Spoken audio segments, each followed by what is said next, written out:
নমস্কার, আমি বন্দনা। আমার কিচেনে আপনাদের সবাইকে স্বাগত জানাই। আবারও এসে হাজির হয়েছি পাকা কলার মালপোয়ার একটি রেসিপি নিয়ে।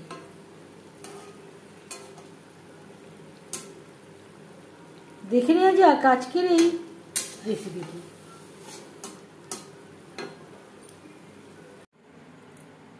আজ তৈরি করব পাকা কলার মালপোয়া। এই কলা আমার খুব পেকে গেছে। এই কলা ফেলে না দিয়ে এই কলা দিয়ে খুব সহজেই তৈরি করা যায় মালপোয়া। খেতেও খুবই সুস্বাদু। তবে দেখে নেওয়া যাক আমি কিভাবে তৈরি করি। সবার প্রথমে আমি এই কলার থেকে খোসা ছাড়িয়ে নেব।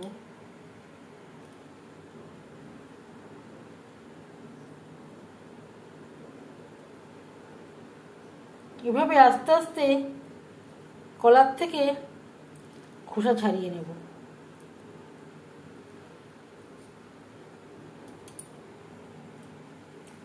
এর সাথে অ্যাড করব আরো দুটো কলা।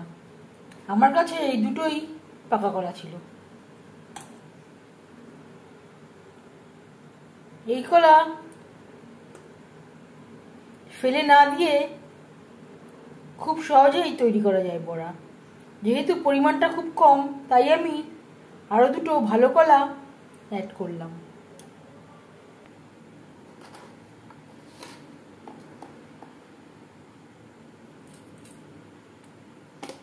দিয়ে দিলাম সামান্য পরিমাণের লবণ। যে কোনো মিষ্টি জিনিসে লবণের ব্যবহার করলে স্বাদের একটা ব্যালেন্স আসে। আর দিয়ে দেব চিনি। কলা বেশ ভালো করে ম্যাশ করে নেব।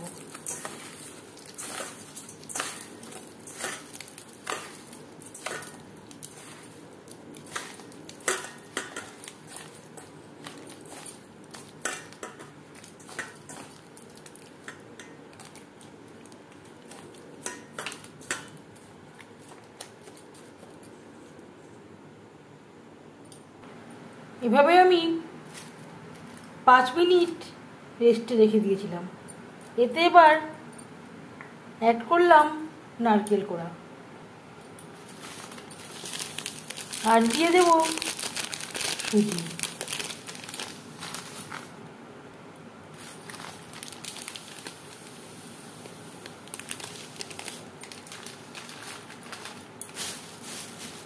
দু চামচ মতো আমি অ্যাড করলাম, 2 টেবিল চামচ।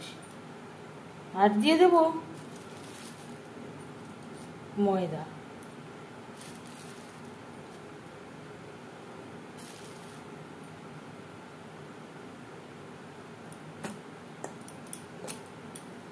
বেশ ভালো করে মিক্সড করে নেব।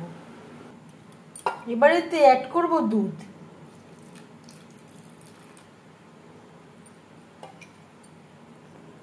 আবারও বেশ ভালো করে মিক্সড করে নিয়েছি।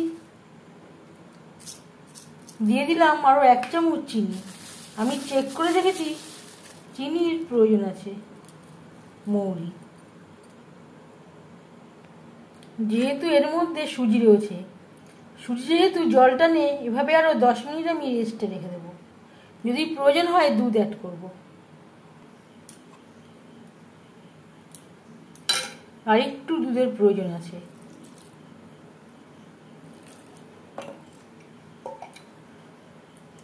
আর লাগছে বেকিং সোডা। এখানে আমি 1 চামচের 3 ভাগের 1 ভাগ মতো অ্যাড করলাম। মালপোয়ার জন্য ব্যাটার রেডি। বেশ খানিকটা রিফাইন্ড অয়েল গরম করে নিয়েছি। প্রত্যেকটা মালপোয়া সমান মাপে তৈরি করার জন্য আমি একটা বাটিতে নিয়ে নেব ব্যাটার।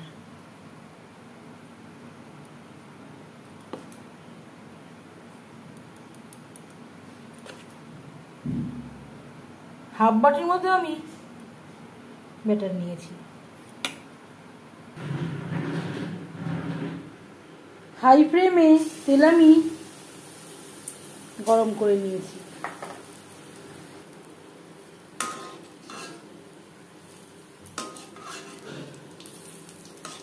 এভাবে উপরে দিয়ে দেবো গরম তেল।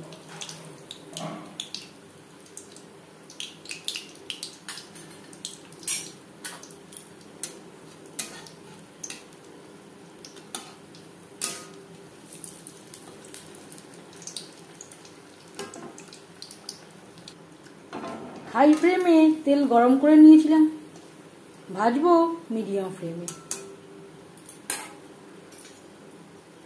উল্টে পাল্টে লালচে করে ভেজে নিয়েছি। তেল ঝরিয়ে একটা পাত্রে উঠিয়ে নেব।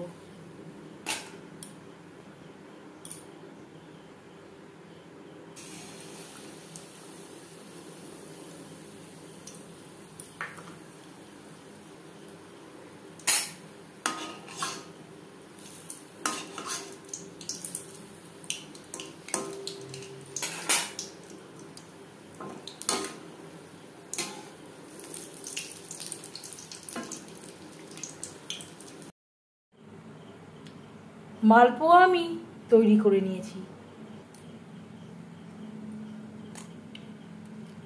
এই মালপোয়া রেসিপিটি কেমন লাগলো অবশ্যই জানাবেন কমেন্টের মাধ্যমে। যদি এই রেসিপিটি ভালো লেগে থাকে লাইক করবেন, শেয়ার করবেন, সাবস্ক্রাইব করবেন আমার চ্যানেলটিকে, বেল আইকনটা প্রেস করে দেবেন। যখন আমি নতুন ভিডিও আপলোড করব তার নোটিফিকেশান সবার আগে আপনার কাছে পৌঁছে যাবে। আপনারা সবাই অনেক অনেক ভালো থাকবেন। এই ভিডিওটি দেখার জন্য ধন্যবাদ।